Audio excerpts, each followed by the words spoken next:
नमस्कार, आप देख रहे हैं बातें यूपी की और मैं केसरी हाजिर हूं उत्तर प्रदेश से जुड़ी दिन भर की 10 बड़ी खबरों को लेकर। तो चलिए शुरुआत करते हैं पहले खबर से।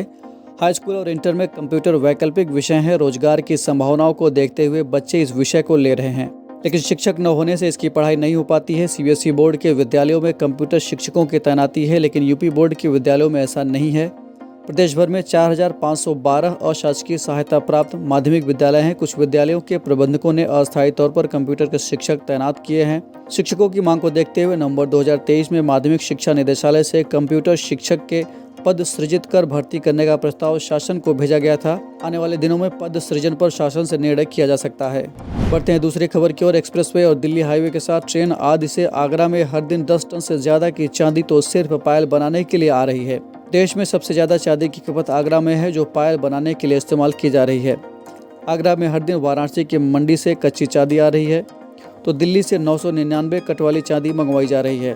दिल्ली से कुरियर सर्विस के जरिए चांदी की पायल बनाने वाले चांदी मंगवाते हैं। हर दिन करीब 10 टन चांदी पायल में ही इस्तेमाल हो रही है। बढ़ते हैं तीसरी खबर की ओर। प्रदेश में करीब 2.5 महीने से चल रहे लोकसभा चुनाव का असर बाजार में नहीं दिखाई दे रहा है। बाजार में भले ही सराफा और कपड़ा बाजारों में ग्राहकों की संख्या घटी हो, लेकिन अन्य बाजारों ने इस कमी को पूरा कर दिया है। इसी का नतीजा है कि पिछले वर्ष अप्रैल की तुलना में इस वर्ष अप्रैल में स्टेट जीएसटी को करीब 800 करोड़ रुपए ज्यादा राजस्व मिला। खास बात यह है कि पिछले वर्ष की तुलना में 20% लक्ष्य ज्यादा करने के बावजूद विभाग को यह सफलता हासिल हुई।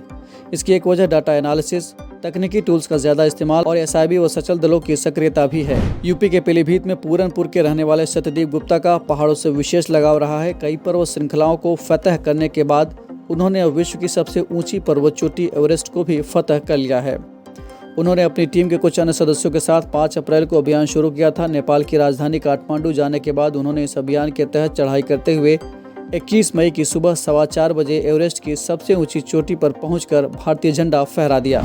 इलाहाबाद हाईकोर्ट ने कहा है कि आत्मरक्षा का अधिकार प्रयोग करने के लिए कोई स्वर्णिम मानक या गणितीय फार्मूला तय नहीं किया जा सकता।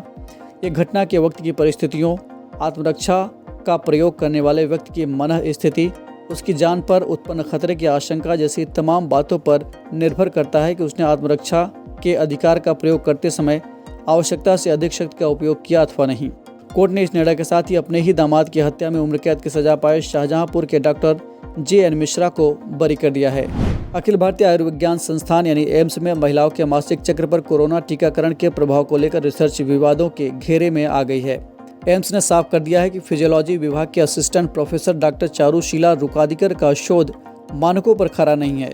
इस रिसर्च से एम्स प्रशासन ने खुद को अलग कर लिया है। एम्स प्रशासन ने इसको लेकर गुरुवार को बाकायदा एक प्रेस विज्ञप्ति भी जारी की। इस विज्ञप्ति में एम्स प्रशासन ने रिसर्च पर सवाल उठाए हैं। कार्यकारी निदेशक डॉक्टर गोपाल कृष्ण पाल ने कहा कि international journal current drug research में ये शोध प्रकाशित हुआ था। ये अवलोकात्मक सर्वेक्षण था, इसे रिसर्च का नाम नहीं देना चाहिए था। उत्तर प्रदेश में कल छठे चरण की 14 लोकसभा सीटों के लिए 162 प्रत्याशी चुनाव मैदान में अपनी किस्मत आजमाने के लिए उतरेंगे। प्रत्याशियों में 146 पुरुष और 16 महिला शामिल हैं। बता दें कि छठे चरण में सुल्तानपुर, प्रतापगढ़, फूलपुर, इलाहाबाद यानी प्रयागराज, अंबेडकर नगर, श्रावस्ती, डुमरियागंज, बस्ती, संत कबीर नगर, लालगंज, आजमगढ़, जौनपुर, मछली शहर व भदोही सीट के लिए मतदान होगा। लोकसभा चुनाव में राजनीतिक दल और उनके प्रत्याशी एक एक वोट को अपने पक्ष में सहेजने की जुगत में जुटे रहे हैं। कुछ लोकसभा क्षेत्रों में ये प्रयास 30 मई तक चलेगा। इसमें दिलचस्प बात यह है कि कई प्रत्याशी खुद मतदान नहीं करेंगे, क्योंकि वे दूसरे लोकसभा क्षेत्र के निवासी और वोटर हैं। इनमें वाराणसी संसदीय क्षेत्र से तीसरी बार चुनाव लड़ रहे प्रधानमंत्री नरेंद्र मोदी का भी नाम शामिल है। उत्तर प्रदेश में व्यावसायिक वाहनों का रोड समेत अन्य टैक्स एक मुश्त जमा करना होगा। चुनाव आचार संहिता हटने के बाद निजी वाहनों की तर्ज पर व्यावसायिक वाहनों से भी एक मुश्त टैक्स वसूलने की तैयारी है। इसके तहत ऑटो, ई रिक्शा, टेम्पो और 7.5 टन भार वाले वाहनों के अलावा टैक्सी, मैक्सी कैब, JCB और क्रेन से एक मुश्त टैक्स वसूला जाएगा। वर्तमान में 3 व्हीलर से सालाना, 3 टन तक गुड्स से तिमाही या सालाना, टैक्सी और मैक्सी कैब से तिमाही या सालाना और यात्री वाहन से मासिक या तिमाही टैक्स वसूला जाता है। एक मुश्त टैक्स वसूलने से इनके स्वामियों पर लोड बढ़ जाएगा। और अंत में रुक करते हैं आज के अंतिम खबर की ओर। आगरा पुलिस कमिश्नरेट में तैनात महिला पुलिसकर्मियों के लिए एक अच्छी खबर है। आगरा पुलिस कमिश्नरेट की ओर से महिला पुलिसकर्मियों के लिए नई पहल शुरू होने जा रही है। पहल के तहत ड्यूटी के बीच दोपहर में 2 घंटे की छुट्टी में महिला पुलिसकर्मी अपने बच्चों की देखभाल के साथ ही उनके साथ समय बिता सकेंगी। हालांकि ये व्यवस्था लोकसभा चुनाव के बाद लागू की जाएगी। इस योजना का लाभ 300 से ज्यादा महिला पुलिसकर्मियों को मिलेगा। इस एपिसोड में इतना ही। हम फिर हाजिर होंगे कुछ नई जानकारियों को लेकर। तब तक के लिए मुझे दीजिए इजाजत। नमस्कार।